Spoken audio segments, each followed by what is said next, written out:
రైతే రాజు, రైతే దేశానికి ఎన్నుముక్క, రైతు లేనిదే రాజ్యమే లేదు అని ఇట్లా పెద్ద పెద్ద నినాదాలు ఇస్తుంటారు గాని నిజానికి చూస్తే మాత్రం రైతంత దురదృష్టవంతుడే లేనట్టు కొడుతున్నదోళ్ళ వాళ్ళ బాధలు చూస్తుంటే. మొదట్లోనేమో కాలం కాక అవస్థ పడితే ఇప్పుడేమో వర్షాలు దండిగా పడి చాలా జాగల్లా పంటలు ఆగమైనాయి కదా. ఇక గీ రైతన్న గోసేమో గిట్లున్నది పాపం.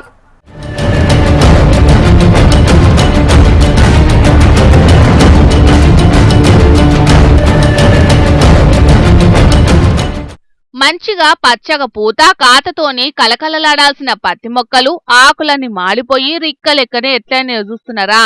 అట్లని ఇదేదో వర్షాలు బగ్గబడి దెబ్బతిన్న పంటనో లేకుంటే అడుగు మందు ఎయ్యకపోవుట్లా ఆగమైందో కాదు. కొంతమంది దిక్కుమాలినోళ్లు చేసిన పని చెయ్యంగా ఎట్లయింది. తెల్ల బంగారం పండించి తెల్లవడదామనుకున్న రైతన్నను నకిలీ పత్తి విత్తనాలు నట్టెట్ట ముంచినాయి ఇప్పుడు. పెద్దపల్లి జిల్లా కాల్వ శ్రీరాంపూర్ మండలం మల్వాల ఊళ్ళుండే ఉల్లి సదయ్య అనే రైతన్నకు గుంట భూమి కూడా లేదట. పొట్టకూటి కోసానికి 2 ఎకరాల భూమిని కౌలుకి తీసుకొని పత్తి పంట సాగు చేసిండట. ఇక ఇత్తనాలు నాటి 2 నెలలైతున్నా పూత కాత ఏం కుంట పంట మొత్తం ఎండిపోయిందట. ఎకరానికి 20,000 రూపాయలు కౌలు కింద కడితే పెట్టుబడి కోసం 70,000 రూపాయల దాకా ఖర్చు పెట్టిందట పాపం. ఇక ఇప్పుడు ఆ పత్తి చేనుతోని ఏం ఫాయిదా లేకుంటయ్యేటాలకు తలకాయ పట్టుకున్నాడు ఆ రైతన్న. నేను నిరుపేద భూమి లేని కూలిని 2 ఎకరాలు కౌలు తీసుకొని కబడ్డీ అనే పత్తి విత్తనం నాటాను. ఎకరానికి కష్టాలకి ఎకరానికి 20,000 కౌలు కట్టాను. ప్లస్ మళ్ళీ ఒక 70,000 పెట్టుబడి పెట్టాను. ఈ విత్తనం పెట్టిన తర్వాత ఏమైందంటే చెట్టు పొడుగు లాగా ఓడు, గోంగూరాకు లాగా ఓడు, పూతచ్చులు లేదు, కాతచ్చులు లేదు.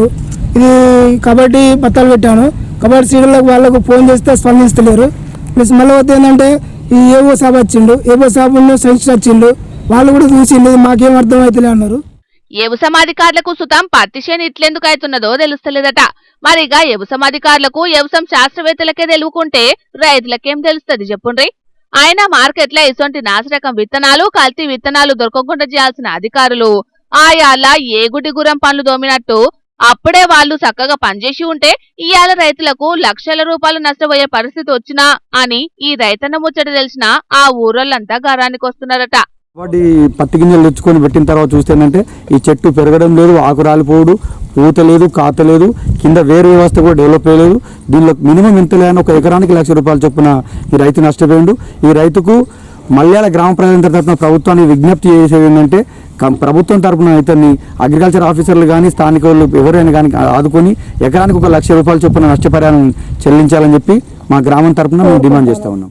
మొత్తానికైతే కబడ్డీ విత్తనం ఈ రైతన్న బతుకుతోని మాత్రం కబడ్డీ ఆడుకున్నది పోండ్రి. మరిగా సర్కారు పెద్దలు ఈ రైతన్న బాధను ఇన్నరు గదా.